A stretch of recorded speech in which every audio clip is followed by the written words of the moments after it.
So Elizabeth Warren had an interview the other day that I want to talk about here, and this is going to be from Axios, and it seems it's going to be what she wants to see from the Democratic Party in 2028. The headline of this article from Axios is Warren seeks to put her progressive stamp on Dem's 2028 makeover. So I haven't read this article yet. And I have a lot of mixed feelings on Elizabeth Warren. She's done a lot of good things. Don't get me wrong, and she's overall a very a good voice in Congress. And if we had more people in Congress like her, we'd be a lot better off. She was responsible for the Consumer Financial Protection Bureau. Rest in peace. And she is a supporter and the voice for basic progressive policies like universal health care, raising the minimum wage, free college, and stuff like that. So, a very good voice to have. But man, she really soured on me in 2020. If you remember in 2020 in the primary, she just like, I feel like it's like a mental breakdown behind the scenes because she like came out and like implied and basically said like, oh, Bernie Sanders is a misogynist and like all this fucking like crazy shit, which was just insane because like they used to work together a lot, and I think they still do work together a lot on a lot of bills because in a lot of ways they're very in line in a lot of policies.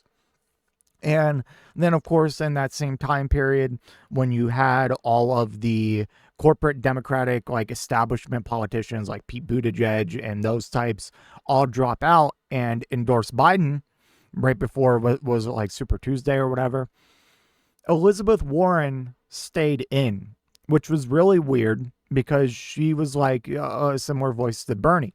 And that's obviously splitting the vote. Now, it was clear that Bernie polled way higher than her. In fact, Bernie was leading in most of the polls prior to the corporate Dem fucking coalescing and dropping out and endorsing Biden. And she stayed in. It was weird because you would almost like if she was principled in her values and actually cared about like getting progressive change in America, you think she would have dropped out and endorsed Bernie, but she didn't, further harming Bernie by splitting the vote. So it was just super strange, and like I haven't fully forgiven her for that. I don't, what do you guys think? Am I just overreacting? Should I just get over it at this point?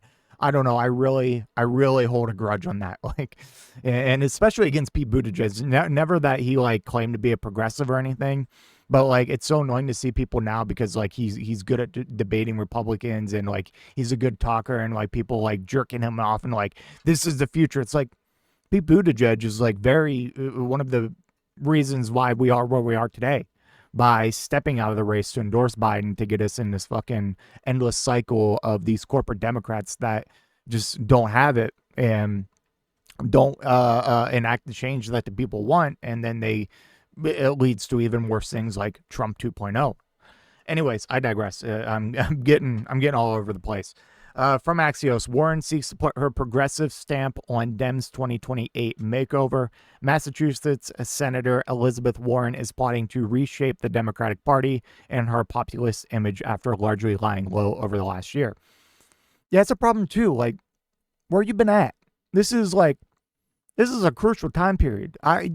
Don't be a fucking Jill Stein and just pop up when like it's fucking election season. Like, where were you the last year? I don't remember. Did we cover Elizabeth Warren like at all? Like the entire year? Like maybe once? Anyways, why it matters. No, Warren isn't running for president in 2028, but as one of the most influential voices on the progressive left, she wants more of a say in the party's next chapter. Driving the news, Warren plans to deliver a fiery speech about the Democratic Party's future Monday at the National Press Club in D.C. as a part of her reemergence. Her plan is to try to influence the direction of the party ahead of the midterm elections and the 2028 presidential race, so we're told. She'll warn that Democrats shouldn't cozy up to wealthy elites as the party tries to find its way out of, electoral wilderness, according to a preview of the speech shared with Axios.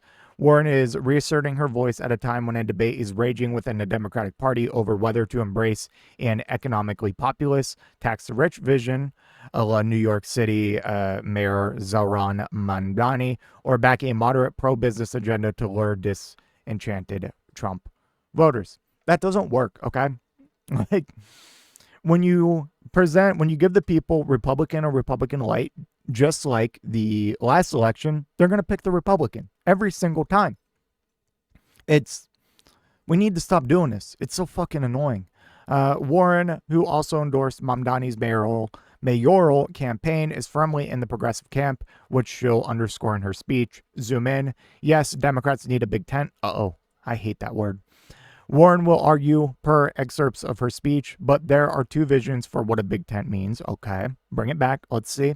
One vision says that we would shape our agenda and temper our rhetoric to flatter any fabulously rich person looking for a political party that will entrench their own economic interests. The other vision says we must acknowledge the economic failures of the current rigged system, aggressively challenging the status quo, and chart a clear path for big structural change. Anything less than this exact answer is selling out and just completely wrong. All right? Let's be real. People want change. That is why Trump got elected. He promised change. And he, in a sense, is doing change. Is that change good? No. And are people starting to realize that? Yes. But that doesn't mean they still don't want change. All right? There are more people who still want systemic change over the status quo. Anyways, even as Warren's party has united this year over fighting President Trump and backing Affordable Care subsidies, it remains divided over other economic issues. Some top Democrats have tried to repair their relationship with Silicon Valley donors and grown closer to the crypto industry. No, don't do that.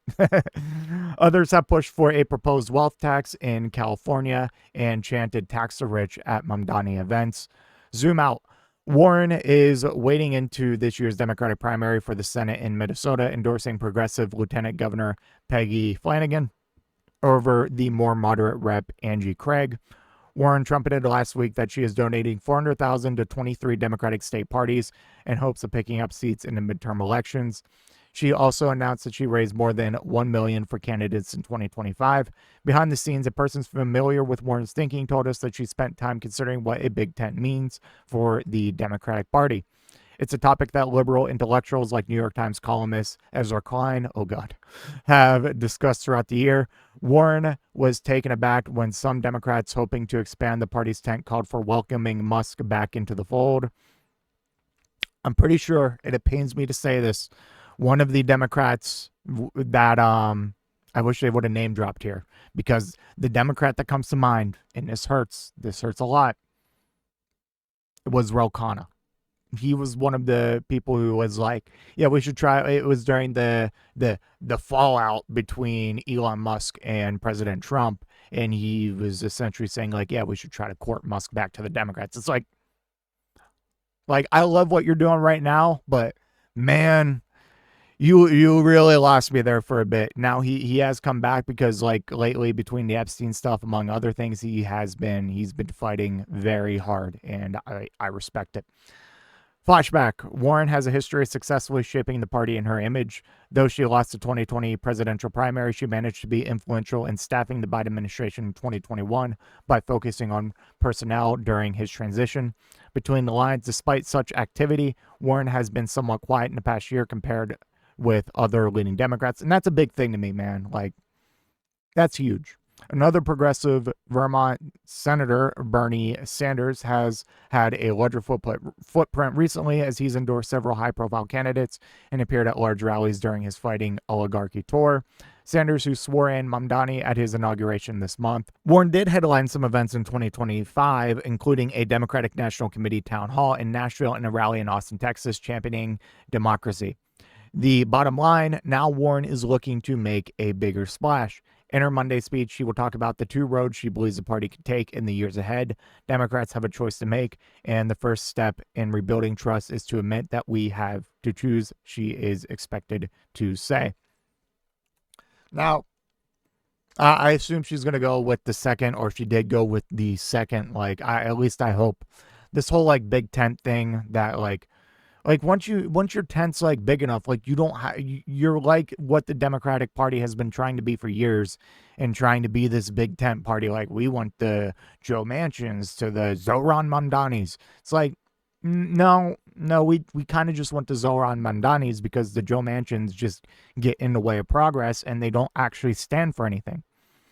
If Donald Trump and Republicans can push and sell the shit they're selling right now, to the point where Trump got elected again despite everything, or campaigning on just like shit that sounded horrendous. If he can push hard enough for that, then Democrats can easily just fucking hammer the nail and like, bring people, even though the polls already like show most of this, but like bring people into fighting for universal health care, free higher education, raising the minimum wage, like all of this, which already polls well. Like most of the work's done for you. You just have to run on it and hammer it and actually mean it. So yeah, but 2028 is, it's so far away, and to be talking about that right now when we're not even sure if we're gonna have midterms or not, like let's back it up a little bit. Let's focus on the midterms and what our vision for the midterm should be. And at least for the midterms, and definitely 2028, arresting this entire administration and holding them accountable, that should be up there. At the very least, abolishing ICE. Like we need new Nuremberg trials, unironically, with all the punishments that come from it, legally, of course. Yeah, like need I say anymore? I cover this shit every single fucking day. Anyways, let me know what you think in the comment section down below, and I will see you in the next one. If you made it to this point in the video, I just want to give a special thank you. If you enjoyed it, please hit that like button down below, and if you really enjoyed it, maybe consider hitting that subscribe button while you're down there. I want to hear your thoughts in the comment section. I will try to reply to any and all comments that I can. Until next time, watch that video on screen.